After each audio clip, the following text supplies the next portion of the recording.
यूडेस portal पर अभी कक्षा 9 से लेकर 12 तक सभी स्टूडेंट की अपार आईडी जनरेट की जा रही है। तो इस अपार आईडी जनरेट करने के संबंध में एक विस्तृत दिशा निर्देश जारी हुआ है, एक गाइडलाइन जारी हुआ है और उस गाइडलाइन की जो महत्वपूर्ण बिंदु है वो मैं आज की इस वीडियो में आप लोगों को बताने वाला हूँ।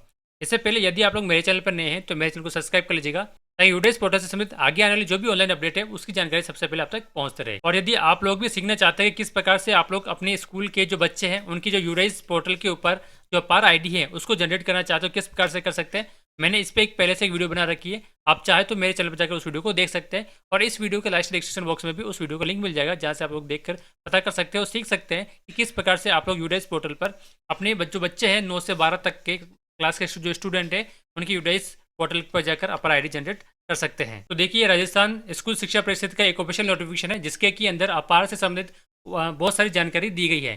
तो यहाँ पर देखिए सबसे पहले लिखा हुआ कि one nation one student ID के मद्देनजर नजर रखते हुए यहाँ पर अपर आईडी जनरेट की जा रही है जिसका पूरा नाम है automated permanent academy account registry और इसका कार्य प्रारंभ हो चुका है। और ये जो कार्य यूडेस पोर्टल के ऊपर किया जा रहा है और ये एक विद्यार्थी की जो होते हैं उसकी 12 अंकों की एक यूनिक आईडी होगी। जिस प्रकार से आधार कार्ड में 12 अंक होते हैं उसी प्रकार से स्टूडेंट की भी एक 12 अंक की आईडी बन रही है जिसे कि हम लोग अपार कह रहे हैं। अब देखिए जो अपार आईडी वो क्या है, तो अपार आईडी क्या है? अपार एक 12 अंकों की यूनिक पहचान प्रणाली है जो भारत के अंदर जो सभी स्टूडेंट है उन सभी स्टूडेंट के लिए बनाई जा रही है और जो राष्ट्रीय शिक्षा नीति 2020 है उसके अंतर्गत इस यूनिट आईडी का जिक्र किया गया है और उसी के आधार पर यहाँ पर अपार आईडी जनरेट की जा रही है।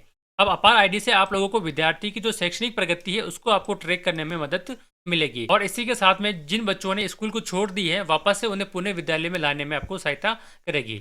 इसके अलावा देखिए अपार आईडी के उपयोग, अपार आईडी के कौन कौन से उपयोग हो सकते हैं। अपार आईडी प्रत्येक विद्यार्थी के शैक्षणिक इतिहास का विस्तृत और स्थायी अभिलेख बनाया जा सकेगा। यानी कि यदि एक बार किसी भी विद्यार्थी की अपर आईडी जनरेट हो चुकी है तो उसके जो एजुकेशन से संबंधित जितनी भी हिस्ट्री है वो सारी हिस्ट्री आप लोगों को अपर आईडी पर मिल जाएगी। जैसे कि जिसमें उसका पाठ्यक्रम है ना, मार्कशीट है, प्रमाण पत्र है और भी कोई अन्य उपलब्धियां हैं वो अपर आईडी से पता हो सकती है। अपर आईडी को डिजी लॉकर से जोड़ा जा रहा है तो विद्यार्थी कभी भी भविष्य में कभी भी यदि वो किसी भी क्लास के मार्कशीट को डाउनलोड करना चाहता है या फिर अपनी शैक्षणिक उपलब्धि देखना चाहता है तो डिजी लॉकर के माध्यम से देख सकता है। इसके अलावा विद्यार्थी कहीं से भी किसी भी समय अपने शैक्षणिक दस्तावेज को प्राप्त कर सकते हैं। अब देखिए यदि कोई बच्चा टीसी कराकर दूसरी स्कूल में जाता है तो उस समय मध्य में स्थानांतरण, कौशल, नौकरी और उच्च शिक्षा के आवेदन के समय भी इनकी जो आईडी उसको ट्रांसफर करने में सहायता रहेगी। इसी के साथ में जो विद्यार्थी के दस्तावेज है वास्तविक समय के साथ में अपडेट हो सकेंगे। अब ये जो अपार प्रणाली है, जो अपार आईडी जनरेट की जा रही है वो पूरी तरह से सुरक्षित और गोपनीय है तो इसमें किसी भी प्रकार का डाटा लीक होने की कोई संभावना नहीं है। तो अपार आईडी निर्माण हेतु पूर्व आवश्यकताएं कौन कौन सी है, यानी कि जब आप लोग अपार आईडी को जनरेट कर रहे हैं तो उससे पहले आप लोगों को कुछ तैयारी कर लेनी होगी। तो सबसे पहले तैयारी तो यही है कि आप लोगों को 24-25 में यूडाइस पोर्टल पर आपका जो पोर्टल है स्टूडेंट वाला वो एक्टिव होना चाहिए। इसके बाद में प्रत्येक विद्यार्थी का जो परमानेंट एजुकेशन नंबर है वो जनरेट होना चाहिए। इसके अलावा विद्यार्थी का एक आधार कार्ड होना चाहिए और ये जो आधार कार्ड है ये आधार कार्ड में जो डिटेल है वो आपके स्कूल में होनी चाहिए। यानी कि जो स्कूल के अंदर जो आपके नाम, जो स्टूडेंट के नाम, पिता का नाम, जो डेट ऑफ बर्थ है वो same to same Aadhaar card में होनी चाहिए। यदि आधार कार्ड में नहीं है तो आप लोग अभिभावकों से संपर्क करिए और उनको सही करवाने के लिए उनको कहिए। इसी प्रकार से यदि किसी विद्यार्थी के पास में आधार कार्ड नहीं है तो आप लोगों को उसको डाकघर या फिर आधार जो सेवा सेंटर है वहाँ पर भेजकर विद्यार्थी का आधार कार्ड बनवाने के लिए अभिभावक को कह सकते हैं। बिना आधार कार्ड के जो स्टूडेंट की जो अपार आईडी वो जनरेट नहीं हो सकती है। तो यहाँ पर ये अपार आईडी निर्माण की प्रक्रिया दी गई है। मैंने से एक वीडियो बना रखी जो कि मैं आपको पहले ही बता चुका हूँ। आप लोग उस वीडियो को देखकर बहुत आसान तरीका है स्टूडेंट की अपार आईडी जनरेट करने का, तो उस वीडियो के माध्यम से आप लोग सीख सकते हैं कि किस प्रकार से आप लोग स्टूडेंट की अपर आईडी जनरेट कर सकते हैं। इसके संबंध में कुछ स्टेप दिए गए, उस स्टेप को भी आप लोग यहाँ पर यूज में ले सकते हैं। यानी कि सबसे पहले जब आप लोग अपर आईडी जनरेट कर रहे हैं विद्यार्थियों की तो आप लोग सबसे पहले पेरेंट्स टीचर मीटिंग का एक आयोजन कर सकते हैं जिसके बारे में आप लोग अपर आईडी के बारे में उनकी जो अभिभावक है उनको आप लोग बताएंगे। अब जब पेरेंट्स मीटिंग के अंदर जो अभिभावक आएगा तो उनके पास में एक आधार कार्ड या पैन कार्ड या वोटर आईडी कार्ड कोई से भी एक आईडी लेकर आवे, क्योंकि उसके नंबर आप लोग नोट कर लेवे। क्योंकि जब आप लोग अपर आईडी जनरेट करेंगे तब उसमें अभिभावक का आधार कार्ड या पैन कार्ड या फिर ड्राइविंग लाइसेंस या वोटर आईडी कार्ड का नंबर आपको यहाँ पर मांगता है। दूसरा इंपॉर्टेंट बात है कि अभिभावक से आपको सहमति पत्र लेना होगा, जो कि अभी आगे मैं बताऊंगा आपको सहमति पत्र, उसका प्रारूप है।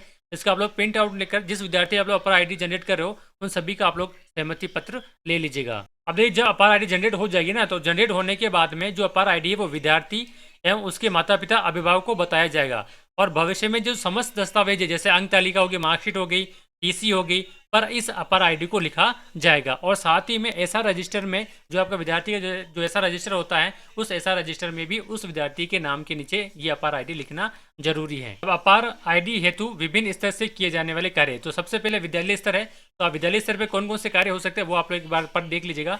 विद्यार्थी का शैक्षणिक वर्ग 24-25 हेतु यूडाइस प्लस पोर्टल पर डाटा सत्यापन करना, अभिभावक शिक्षक बैठक का आयोजन करना, उसके अलावा विद्यार्थी के माता पिता अभिभावक को सहमति पत्र प्रदान कर पहचान पत्र, फोटो प्रति सहमति पत्र प्राप्त करना, और इसके अलावा यूडाइस पोर्टल पर अपार मॉड्यूल्स में माता पिता अभिभावक का डाटा सत्यापित करना, और उसके उपरांत विद्यार्थी की अपर आईडी जनरेट करना। विद्यार्थी की जनरेट अपर आईडी को विद्यार्थी और अभिभावक को बताना और समस्त दस्तावेजों पर लिखना।